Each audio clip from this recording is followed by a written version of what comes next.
लगा देंगे,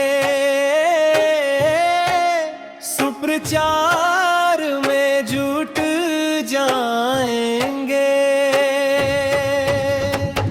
बापूजी की निर्दोषता का संदेश घर के पहुंचाएंगे। अन्न जैसे सीमा पर सैनिक खड़ा, सीना ताने अड़ग बढ़ा, वतन की खातिर सब कुछ खो दे, कर्तव्य पथ से कभी ना मुड़े। चाहे आंधी तूफान आए, लाखों बाधाएं टकराए, सत्य पथिक झुकते कब है, मंजिल तक बढ़ते ही जाए। जी जान लगा देंगे, जी जान लगा देंगे।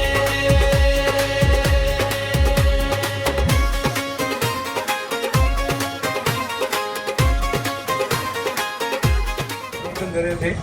अभी आपको मैं बताऊं महाराज जी, ऑल ओवर में पिछले 4-6 दिन पहले एक बड़ा धर्मांतरण का विषय था। ये जो टीम खड़ी हुई है, इसी टीम के द्वारा उसको डिटेन किया गया और पकड़ा गया। तो इन सबको भी बहुत साधुवाद।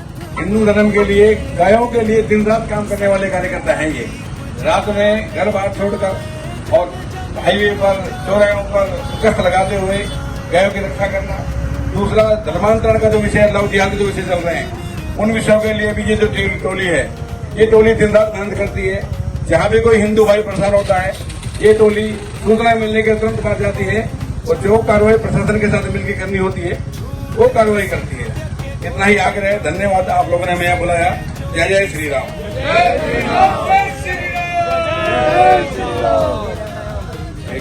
एक मिनट, आज आप सब अतिथिगण पधारे, हृदय से सबको बहुत बहुत साधुवाद। और हम यहाँ पर इस चौराहे पर इसलिए खड़े हैं क्योंकि आपको पता है कि जिस प्रकार आवाज बढ़ाना, माता सीता पर आरोप लगा था, तो माता सीता को न्याय दिलाने के लिए उन्हीं के सुपुत्र लव और कुश नगर नगर जाकर के माता सीता की निर्दोषता गा गा करके रामचरितमानस की चौपाई के द्वारा जन जन तक पहुंचाते थे कि किस तरीके से समाज के लोगों ने माता सीता पर उंगली उठाई है। सीता माता पे भी हालातों ने बिजली गिराई थी, राम नाम ही जपती रही, ये कैसी विपदा आई थी।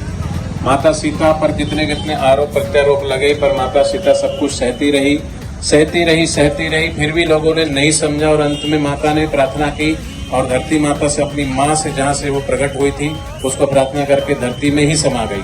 और फिर सब रोते रहे, बिलखते रहे। ऐसे ही समाज के बीच में भगवत स्वरूप संत जब पधारते हैं, कहते जब जब प्रकटे संत जन, धन्य होए युग काल, जहाँ जहाँ विचरण करे होवे देश निहाल। देश और संस्कृति निहाल संतों से होती है, क्योंकि भगवान जब आते हैं तो असुरों का, दुष्टों का संहार करने के लिए आते हैं, लेकिन जब भक्तों को तारना होता है तो भगवान ही संत के रूप में आते हैं। पर संत समाज को क्या देते हैं और समाज संत को क्या लौटा के देता है?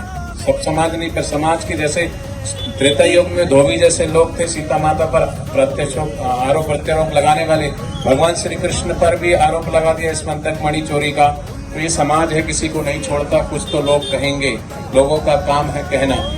तो आज इस अलवर में, इस मंडी चौराहा पर बापूजी के द्वारा देवी कार्य, सेवा कार्य जो 50-55 वर्षों से किए जा रहे हैं, वो सब देवी कार्यों के वीडियो और समाज के अंदर किस तरीके से झूठे झूठे केसों के द्वारा लोगों को फंसाया जा रहा है, उसके भी वीडियोस यहाँ पर चल रहे हैं। तो हम जगह जगह पर इस तरीके से ये कार्यक्रम चला रहे हैं, यात्रा भी निकाली और आज यहाँ पर हम आए हैं। अभी हाल ही में, जैसे सेशन कोर्ट के बाद हाई कोर्ट में जो भी आरोप लगा था, बापूजी के साथ 4 और लोगों पर आरोप लगाया था, उनको 20-20 साल की सजा दी थी। माननीय सेशन कोर्ट ने और हाई कोर्ट ने भी ये माना है कि वो निर्दोष है, बाइज्जत उनको बरी कर दिया गया।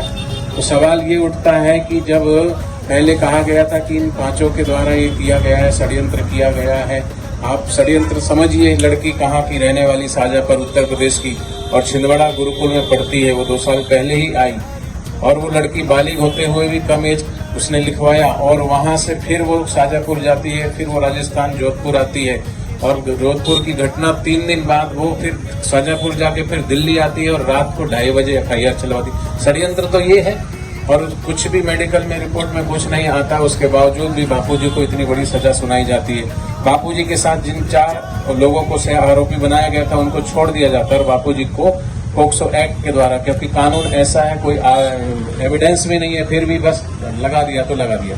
तो ये जो कानून का दुरुपयोग हो रहा है और समाज के प्रतिष्ठित लोगों को उन केसों में डाल करके इस तरीके से फंसाया जा रहा है, ये बड़ी विडंबना है।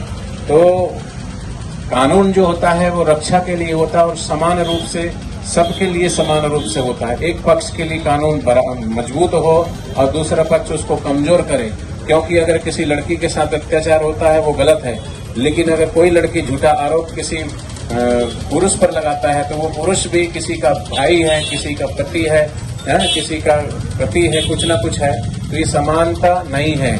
इसलिए जैसे दहेज का कानून बना तो दहेज का कानून की आड़ में परिवार के 8-8, 10-10 लोगों के नाम लिखवाकर उनको जेल करवा देते थे। ऐसे ही जब से ये पोक्सो एक्ट बना है तो इसका दुरुपयोग किस तरीके से हो रहा है वो कानूनी जानकारी रखने वाले रखते हैं। तो मैं चाहूंगा आज आप पधारें, आपको हृदय से बहुत बहुत साधुवाद। कोई बजरंग दल के माध्यम से, कोई विश्व हिंदू परिषद के माध्यम से, कोई गौ सेवा में लगा हुआ है, कोई संतों की सेवा में।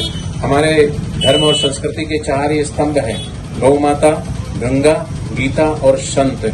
अगर ये हमारे जीवन में नहीं होंगे, गौ माता नहीं होगी, गंगा नहीं होगी और हमारे संत नहीं होंगे और भगवत ज्ञान को देने वाली गीता नहीं होगी जीवन में, तो जीवन में कुछ नहीं बचेगा। तो हमें संतों को भी बचाना है, गौ माता को भी बचाना है, गंगा को भी बचाना है, संस्कृति को ज्ञान देने वाले भगवान श्री कृष्ण के ज्ञान को जन जन तक पहुंचाना। तो आज सब पधारे हैं।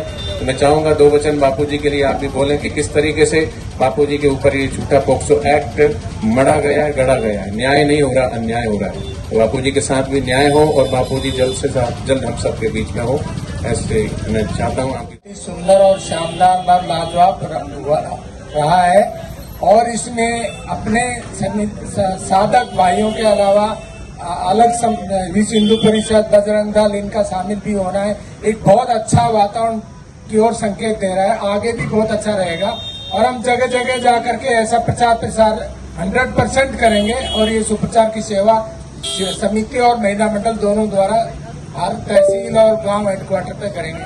हरिओम।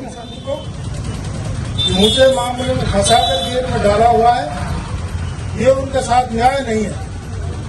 ये दुनिया गवाह है, जब जब हमारा कोई संत समाज के लिए और हिंदू धर्म के लिए आगे बढ़ा है, उनको कोई न कोई आरोप लगा करके उसके साथ कुछ न कुछ किया है। हम सभी विश्व हिंदू परिषद, बजरंग दल, गोरक्षक सब यही मांग करते हैं सरकार से कि बापूजी को न्याय मिले और उनको जितने भी झूठे आरोप उनको हटा करके बरी किया जाए। जय श्री राम। शिष्य धर्म तुम्हें पुकार रहा है,